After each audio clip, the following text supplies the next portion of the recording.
नहमदुहु व नुसल्ली अला रसूलिहिल करीम अम्मा बाद फ़ौज़ बिल्लाहि मिनश्शैतानिर रजीम बिस्मिल्लाहिर रहमानिर रहीम। मेरे प्यारे दोस्तों, अस्सलामु अलैकुम व रहमतुल्लाहि व बरकातुहू। सबसे पहले मिर्ज़ा मोहम्मद अली जिलमी साहब की ये वीडियो मुलाहज़ा फरमाएं। कहता नहीं छोड़े। तो ये देख लें, कादियानी सर बगैर रफुल इदैन के नाव के नीचे हाथ बांध के नमाज पढ़ते हैं। इसीलिए मैं कहता हूं जो रफुल इदैन शुरू कर दे बुखारी मुस्लिम में दिए हुए तरीके पे नमाज, वो नहीं कादियानी हो सकता, क्योंकि नमाज का ही डिफरेंस है। ठीक है, तो वो हनफी कादियानी, इसलिए मैं कह रहा हूं। आपने इस वीडियो में सुना होगा कि मिर्ज़ा मोहम्मद अली जिलमी साहब बयान कर रहे हैं कि रफ़ा यदैन करने वाला शख्स कादियानी नहीं हो सकता, और उसके बयान के मुताबिक वो कादियानियत को हनफी मज़हब से जोड़ रहा है। लेकिन मेरे नज़दीक मिर्ज़ा मोहम्मद अली जिलमी साहब की ये बात सरासर गलत है, क्योंकि मेरे नज़दीक कादियानियत एक फितना है जो किसी भी मज़हब से तल्लक नहीं रखते। कभी तो वो अपने आप को हनफी फ़िक़ह पर अमल करने वाले बताते हैं, और कभी वो अपने आप को अहले हदीस साबित करते हैं, और कभी वो अपने आप को शिया तक साबित करने की कोशिश करते हैं। क्योंकि मिर्ज़ा ग़ुलाम अहमद कादियानी ने जब अपने दामाद नवाब मोहम्मद अली खान साहब को, जो कि शिया मज़हब से तल्लक रखते थे, उसको शिया मज़हब की अक्सर बातों पर अमल करते हुए अपनी बैत में शामिल कर लिया। जब वो उसकी बैत में शामिल हो गया तो उसे अपनी बेटी का रिश्ता दे दिया, हत्ता कि उसको अब उसके बेटे को अपनी दूसरी बेटी का भी रिश्ता दे दिया। लिहाजा वो कादियानियत में पक्का हो गया। लिहाजा कादियानियत एक फितना है जिसका किसी भी मज़हब से तल्लक नहीं है। ना वो अहले हदीस होए, ना वो फ़िक़ह हनफी पर अमल करने वाला है, वो गिरगट की तरह रंग बदलता है। लेकिन आज की वीडियो में मैं मिर्ज़ा जिलमी साहब बात का जवाब दूंगा कि कादियानियत ना सिर्फ हनफी मज़हब से तल्लक रखती है, बल्कि वो अहले हदीस मज़हब से तल्लक रखती है, बल्कि उसके मानने वाले 90% अहले हदीस मज़हब से तल्लक रखते हैं। जैसा कि मेरे पास ये मिर्ज़ा ग़ुलाम अहमद कादियानी की किताब मलफूज़ात है, इसके अंदर वो लिखता है कि उसके पास उसके गांव यानी कादियान में एक शख्स आया जो उसके पास रहना शुरू हो गया, और वो अक्सर वहाबियों को गालियां देता था। तो एक दिन एक शख्स ने उसे बताया कि जिस शख्स यानी मिर्ज़ा ग़ुलाम अहमद कादियानी के पास आप रह रहे हो, वो तो खुद वहाबी मज़हब से तल्लक रखता। तो मिर्ज़ा साहब लिखते हैं कि इस शख्स का मुझको वहाबी कहना गलत ना था। यानी जिस शख्स ने कहा कि यानी मिर्ज़ा ग़ुलाम अहमद कादियानी वहाबी मज़हब से तल्लक रखता है, तो मिर्ज़ा ग़ुलाम अहमद कादियानी साहब उसकी बात की तईद कर रहे हैं कि यानी उसका ये कहना कि मिर्ज़ा वहाबी मज़हब से तल्लक रखता है गलत बात नहीं है। इसी तरह मेरे पास ये तफसीर कबीर है जो मिर्ज़ा बशीरुद्दीन महमूद की किताब है। इसके अंदर वो लिखते हैं कि मौलवी ग़ुलाम अली साहब कट्टर वहाबी थे, जो मिर्ज़ा ग़ुलाम अहमद कादियानी के दौर में वहाबी थे।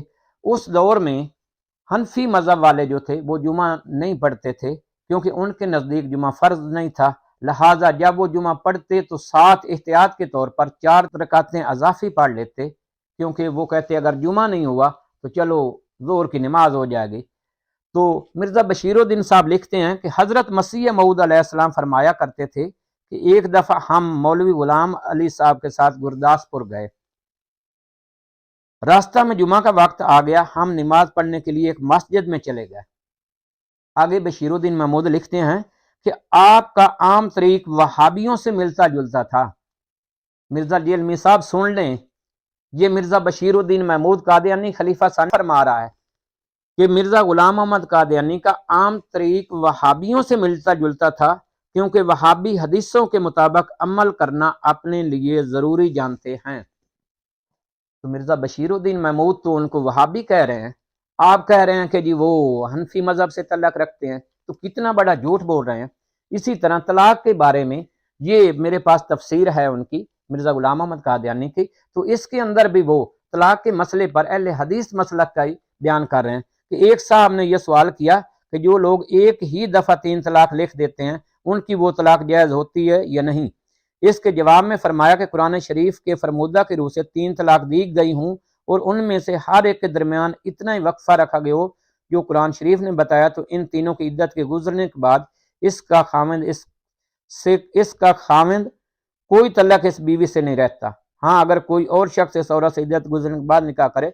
यानी इसके अंदर मिर्ज़ा ग़ुलाम अहमद कादियानी साहब वही फतवा दे रहे हैं जो अहले हदीस फतवा देते हैं, ना कि फ़िक़्ह हनफी वाला वो फतवा दे रहे हैं, बल्कि इसके अंदर भी वो अपने आप को यानी अहले हदीस मसलक पर फतवा दे रहे हैं। मेरे पास ये खुतबात महमूद है, इसके अंदर भी इसी बात की वो तईद करते हैं कि एक वक्त में तो 3 तलाक़ें जायज़ ही नहीं है। तो जेलमी साहब, आप तो इनको फ़िक़्ह हनफी पर अमल करने वाले बता रहे हैं, तो वो तो फ़िक़्ह हनफी पर अमल ही नहीं कर रहे, वो तो अहले हदीस मसलक पर अमल कर रहे हैं।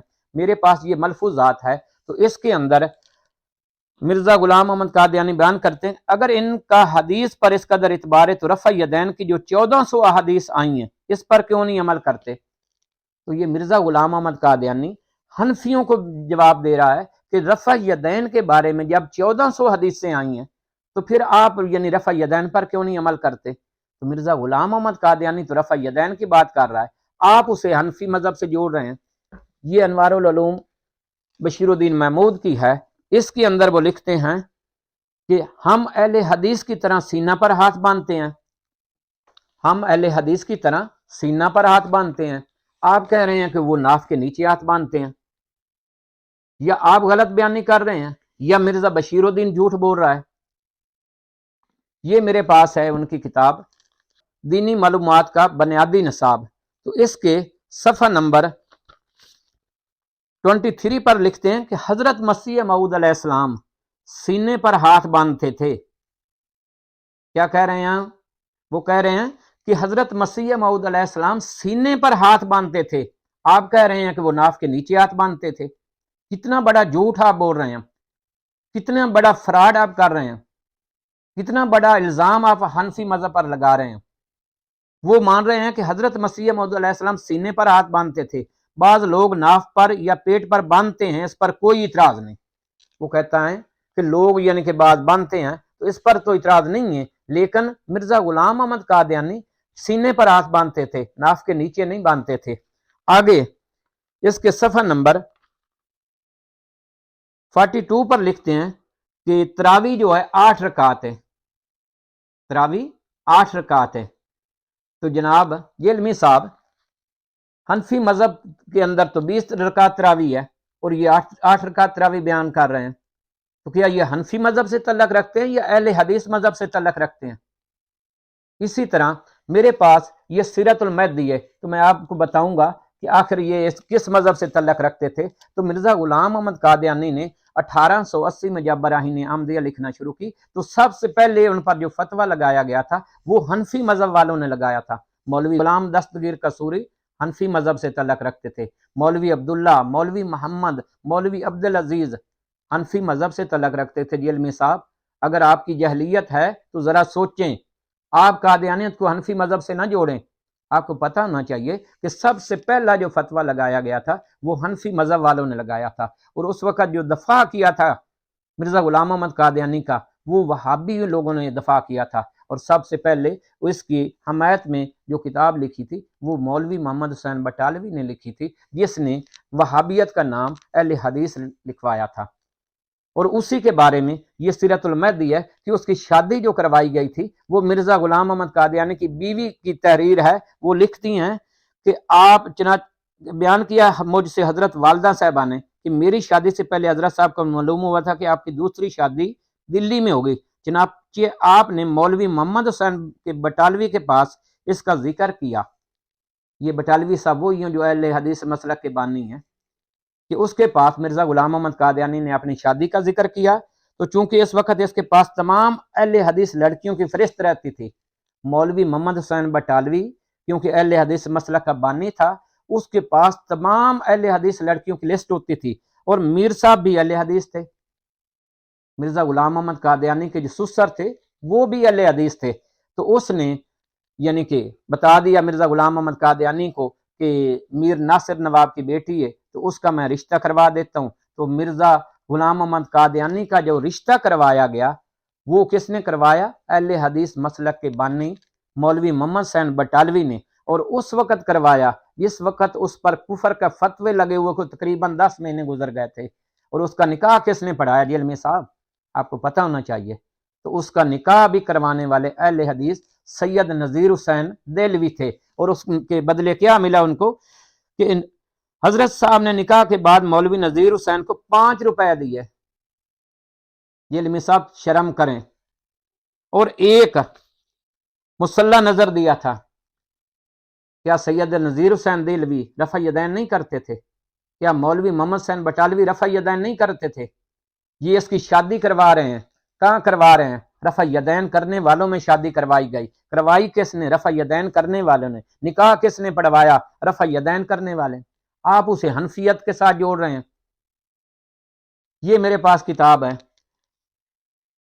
خطبات محمود ہے، اس کے اندر لکھا ہے کہ پس اہل حدیث میں تبلیغ، وہ کہتے ہیں قادیانیوں کے نزدیک تو اہل حدیث میں تبلیغ کرنا سب سے آسان ہے۔ آپ کہہ رہے ہیں کہ وہ حنفی مذہب سے تعلق رکھتے ہیں۔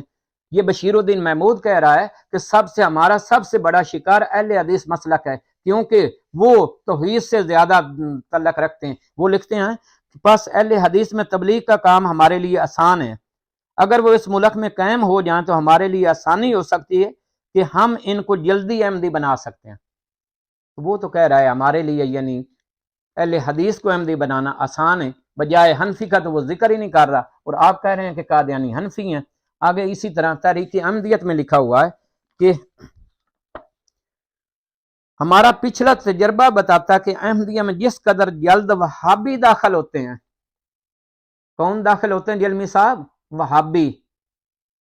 یہ تحریک احمدیت ہے، وہ بیان کر رہے ہیں کہ ہمارا پچھلا تجربہ بتاتا ہے کہ احمدیت میں، پچھلا تجربہ کا کیا مطلب؟ کہ سب سے شروع میں جتنے لوگ اکثریت شامل ہوئے، 90% لوگ قادیانیت میں جو شامل ہوئے ہیں وہ اہل حدیث مذہب سے تعلق رکھتے تھے۔ وہ اس کی تائید کر رہے ہیں کہ ہمارا پچھلا تجربہ بتاتا ہے کہ احمدیت میں جس قدر جلد وہابی داخل ہوتے ہیں، اس قدر جلد کوئی دوسرا فرقہ مسلمانوں کا داخل نہیں ہوتا۔ یعنی سب سے زیادہ وہابی اہل حدیث مسلک میں جلد داخل ہوتے ہیں، کوئی دوسرا فرقہ اتنی جلدی داخل نہیں ہوتا جتنی جلدی اہل حدیث مسلک قادیانیت میں داخل ہوتا ہے۔ آگے لکھتے ہیں پس جماعت احمدیہ کے فوائد کو مد نظر رکھتے ہوئے کہا جا سکتا ہے کہ حجاز پر وہابیوں کی حکومت ہمارے لیے فائدہ مند ہے۔ وہ کہہ رہے ہیں کہ حجاز پر وہابیوں کی حکومت آ جائے جو ہمارے لیے فائدہ مند ہے، یعنی کہ وہابی دوسرے مسلکوں کی نسبت زیادہ قادیانیت میں داخل ہوتے ہیں۔ اور وہابی کیا ہیں؟ یہ رفع یدین کرنے والے نہیں ہیں جن کو آپ کہہ رہے ہو کہ رفع یدین کرنے والا بخاری کی طرح نماز پڑھتا ہے اور مسلم کی طرح نماز پڑھتا ہے۔ یہ آپ کر کے دکھا کے کیا کہہ رہے ہیں کہ قادیانیت میں کوئی وہابی داخل نہیں ہوتا، تو یہ آپ کی بات کی تو سارے نفی کر رہے ہیں۔ وہ بتا رہے ہیں کہ جتنے وہابی یعنی کہ قادیانیت میں وہابی آسانی سے داخل ہوتا ہے، اس سے زیادہ دوسرا کوئی مسئلہ کا مسلمان داخل نہیں ہوتا۔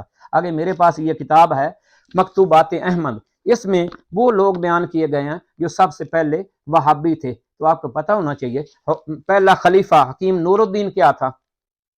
علمی صاحب آپ کو پتہ ہونا چاہیے، کیا وہ رفع یدین نہیں کرتا تھا؟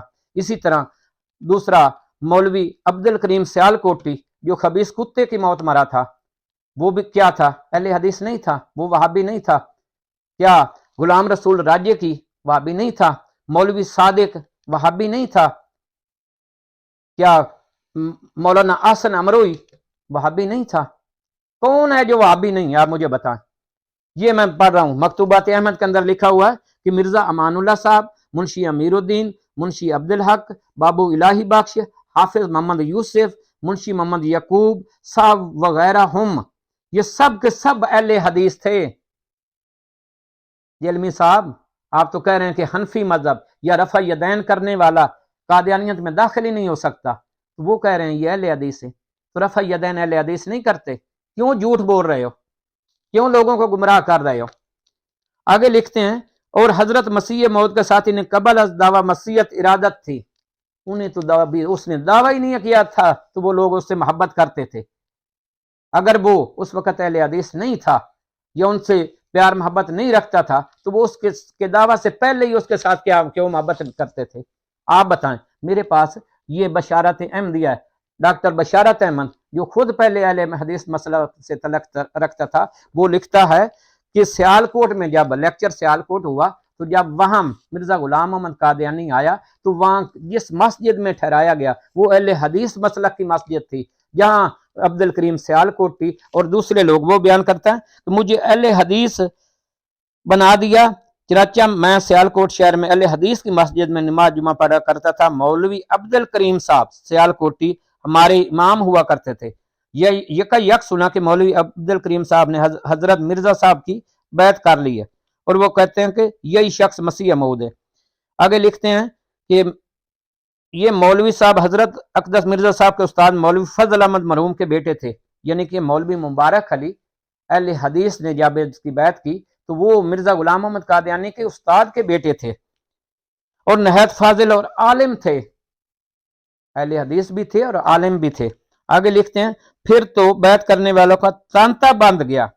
اہل حدیث کے ٹولہ میں سے حکیم حسام الدین صاحب، شیخ مولا بخش صاحب، سوداگر بوٹ وغیرہ کئی اشخاص نے بیعت کر لی۔ تو جناب سیالکوٹ کے تو سارے اہل حدیثوں نے ان کی مرزا غلام محمد قادیانی کی بیعت کی۔ آپ کہہ رہے ہیں کہ رفع یدین کرنے والا قادیانیت میں داخل ہی نہیں ہو سکتا، آپ جھوٹ کیوں بول رہے ہیں؟ کیا یہ آپ کو نظر نہیں آ رہی کہ اہل حدیث مسلک سے 90% یعنی لوگ قادیانیت میں جو شامل ہوئے، یعنی بڑے لوگ، چھوٹے لالچ میں تو دوسرے بھی چلے جاتے ہیں، لیکن اس وقت مرزا غلام محمد قادیانی کے جو زیادہ ساتھی تھے ان میں سے 90% لوگ تو یعنی کہ اہل حدیث مسلک سے تعلق رکھنے والے تھے۔ آپ کہہ رہے ہیں کہ جی رفع یدین کرنے والا قادیانیت میں داخل ہی نہیں ہوتا، اور صرف جاتے ہیں جی حنفی جاتے ہیں۔ کیوں آپ لوگوں کو گمراہ کر رہے ہیں؟ تو لہٰذا میں آپ سے گزارش کرتا ہوں کہ خدا را قادیانیت کا مطالعہ کریں اور لوگوں کو گمراہ نہ کریں۔ وآخر دعوانا ان الحمدللہ۔